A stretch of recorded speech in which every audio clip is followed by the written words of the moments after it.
Welcome to County Report This Week. I'm Michael Bruen. Thank you for watching. The Montgomery County Green Bank, a nonprofit created by the county, celebrated the completion of a major energy savings project in Bethesda. The Glasscock office building in Bethesda incorporated energy efficiency improvements that demonstrate how the Green Bank supports Montgomery County's commitment to clean energy and to achieve its greenhouse gas reduction goals. We set an ambitious goal of getting to zero carbon emissions by 2035, and we're very, very focused on meeting that goal. To attain our target of zero emissions by 2035, we're going to need buildings throughout the county to undertake the type of retrofits that were done here in this building. The Green Bank is dedicated to accelerating affordable clean energy and energy efficiency, committed to combating climate change. A major part of the Glasscock project was the replacement of the large heating and cooling system unit on the roof. The system we're putting in, it's higher efficiency. It'll save about 29% on the electric over the existing unit. Overall, the building saved about 31% energy since 2009, so a significant amount of savings. And this, we anticipate, will be around $6,200 in annual cost savings as a result. We know most of these innovations now have paybacks. This is going to save $110,000 on a $206,000 loan. That's a payback. Leaders from Montgomery County came together for a breakfast in Bethesda to discuss the future of the county. Susan Kennedy has the story. Leaders in government, education, nonprofit, and business came together for the annual Committee for Montgomery Legislative Breakfast with one common goal: ensuring a strong future for Montgomery County. And good morning, everyone. Newly elected Council President Sidney Katz told the audience of more than 800 that our success depends on the ability to work as one. We need to collaborate, communicate, and challenge the status quo to accomplish their shared goals for the residents of Montgomery County. Katz said much of his focus as president will be to raise the county's image as a good place to do business. He and County Executive Mark Elrich have already begun that work through a series of meetings and charrettes designed for feedback and solutions. As we work to increase our tax base, we must seize every opportunity to demonstrate that we are a great place to do business. Senator Chris Van Hollen was a guest of the event.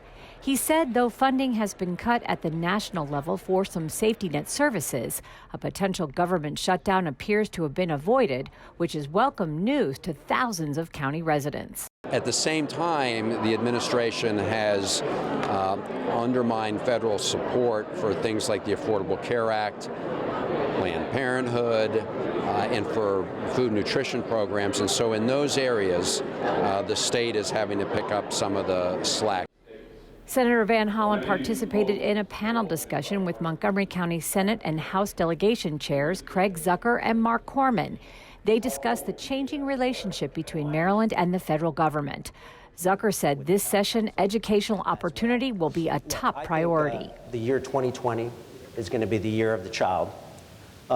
We cannot allow the children of Maryland to be political pawns. We need to make sure that my kids and other people's children in this room have the same access to education that they deserve. Heard a lot of references about what that means when it comes to an investment in early childhood education as well. So it's very exciting to hear folks talking about this. Reporting from Rockville, I'm Susan Kennedy.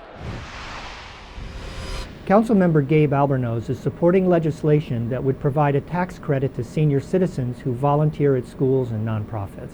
So this is Bill 2320, which was introduced by State Senator Ben Cramer at my request. We've heard extensively from senior citizens who are feeling tax burdened and struggling, particularly those in fixed incomes. So we've been trying to think of creative ways on addressing some of those issues while also taking advantage and harnessing the incredible talent that we have here in Montgomery County among our senior population. And so I feel that this bill achieves both objectives in helping provide some tax relief, but also providing a mechanism for more seniors to be able to volunteer, and we could really use their help.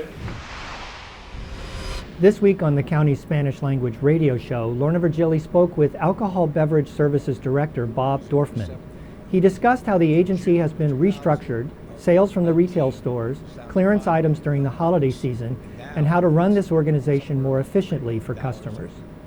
Aside from a lot of the great new products that we're going to have going into the holidays this year, we also have to make room on our shelves. And part of doing that is having to do with last call items that we've done the last couple of years. And these are products that, for whatever reason, haven't just sold as well as maybe they ought to. Maybe we overbought, or maybe these are products with brands that people aren't that familiar with. But the fact is that we've got really high quality products at very, very good prices to clear our shelves so that we can make room for some of the real exciting new holiday items that we come up.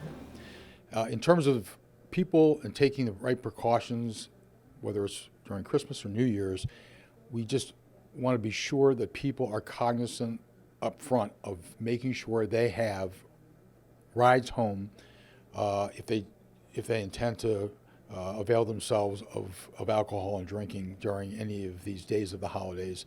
There are a number of programs where people are able to get discounted rides back home or even free rides home, but we want to make sure that people make these plans in advance and are sure that they have a means home after enjoying themselves on these holiday parties. Each ABS store has its own items on sale to open up space for new inventory. For more information, visit montgomerycountymd.gov/ABS. A program that started last summer of teaching children to write apps for mobile devices is expanding tenfold this coming summer. Councilmember Craig Rice has the details. It's really exciting that we're starting, or actually building, on a new initiative called Montgomery Can Code.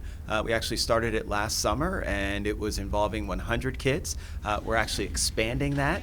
It was a half-day program. We're expanding to a full-day program for now 1,000 kids to be able to partner with Apple to train these children in Swift programming, working with Apple computers, having Apple iPads as their base, designing applications and using coding, working with children that are in our Title I schools, so those who oftentimes aren't exposed to this kind of technology is incredibly important. And so it really is exciting for us to see both Montgomery County Economic Development Corporation, Montgomery County Public Schools, and Montgomery College and county government all coming together to support this great initiative. And we're really excited about what the future may hold.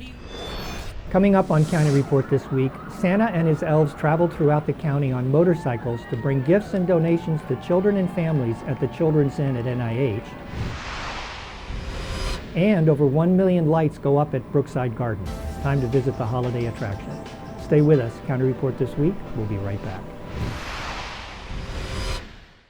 Hey everybody, Adam Ortiz here talking to you about how to gift outside of the box this holiday season. So there's a lot of things that we can do to give to our loved ones while giving back to the environment. So one way is to give the gift of energy savings. So a new air filter or LED bulb, stuff that you can pick up from your local home improvement store, can go a long way.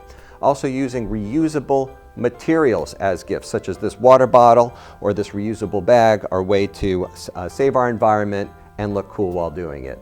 Also, if we have to buy stuff, there's a lot of resources right here in our county. So from the Agricultural Reserve, there's lots of fruits and craft beer and wines and things that we can buy, as well as arts and crafts from around the area.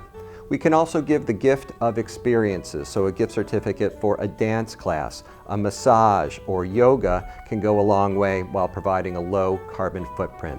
So this holiday season, as we give, let's not be a screw to the environment. These ideas and more are available on our website, and we're wishing you a very happy and safe holiday season.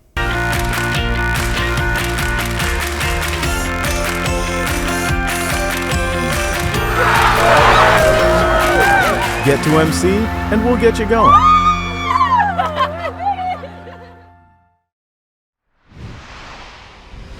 Welcome back to County Report this week. I'm Michael Bruen. During the holiday season, there are more chances for fires in the home, particularly in the kitchen. Fire and rescue officials warn residents to pay close attention while holiday cooking to prevent serious fires. Residents are also reminded to make sure smoke alarms are in good operating condition. People are also using their fireplaces more often during the winter and not properly disposing of the ashes. Well, joining us to give us more warnings about this holiday season is Pete Perringer. Pete?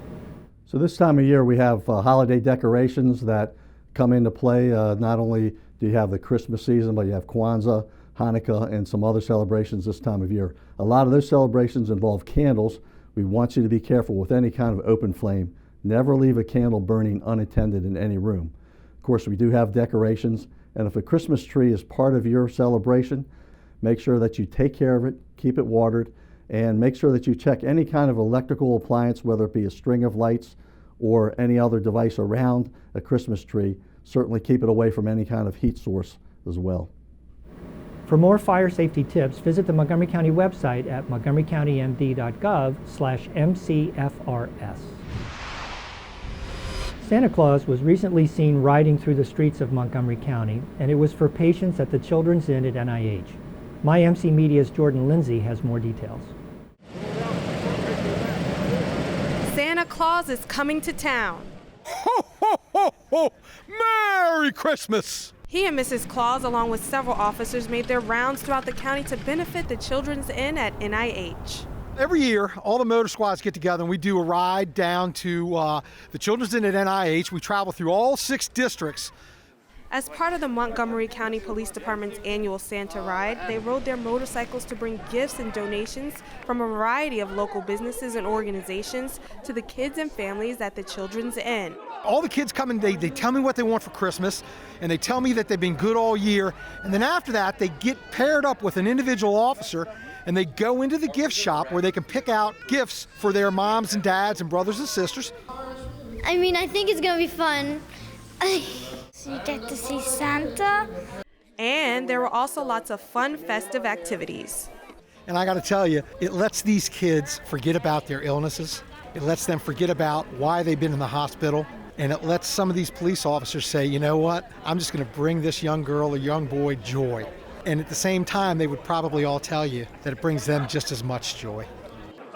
It feels good because when you're at the clinic all day, you have a lot to do and you're really tired. But when you come here and you can relax and you have fun with all these events, it's just really, it feels like home. We are always back and forth in the hospital, not all the time. You know, you get to see everybody, everybody's here at one time. So it's just good to be around everybody. Santa tells me the best gift of all was the smiles on their faces. It brings me such joy to see people smile. Reporting in Bethesda, Jordan Lindsay for County Report This Week. There are some local traditions that make holidays very special here in the county. Walking through the Garden of Light show at Brookside Gardens is one of them. From now until December 31st, step into a magical winter wonderland illuminated with more than 1 million dazzling colorful lights shaped into handcrafted original art forms of flowers, animals, and other natural elements. Always remember to dress warmly and plan to spend about an hour walking through the gardens. If you get hungry, there is a selection of hot drinks, soups, and sandwiches for sale. Admission is $25 per vehicle Sunday through Thursday and $30 Friday and Saturday. For more information, visit brooksidegardens.org. The Washington Regional Alcohol Sober Ride program has partnered with Lyft. During this campaign between 10 p.m. and 4 a.m. from now until January 1st, use promo codes issued which are valid for up to $15 off a one-way ride taken in Lyft's Washington, D.C. coverage area. To use this service, go to SoberRide.com for the code. This offer is valid for new and existing Lyft users. You must be at least 21 to claim this offer, and users are financially responsible for anything over $15. Now it's time to meet our pet of the week. This week we want to introduce you to Cumberland, who is a 3-year-old male who was found living on the streets. Cumberland loves to be pet all over and will show you his appreciation by kneading the air and purring. He would love to be a lap cat and a couch potato with you. Cumberland is FIV positive, likely transmitted to him from having to fend for himself in the streets for so long. However, FIV does not hinder his quality of life or his care level. Cumberland is ready to live a long, happy life with a new family. If you're interested in Cumberland, you can visit the shelter's website at montgomerycountymd.gov/ASD to learn about the adoption process. And don't forget to follow Montgomery County Animal Services and Adoption Center on Instagram, Facebook, and Twitter at MCASAC. With that, we close this edition of County Report This Week. Remember, you can find out more information about Montgomery County at montgomerycountymd.gov or follow us on Twitter and Facebook. Join us again at this time every week for a look at what's going on inside Montgomery County. I'm Michael Bruen. Thank you for watching.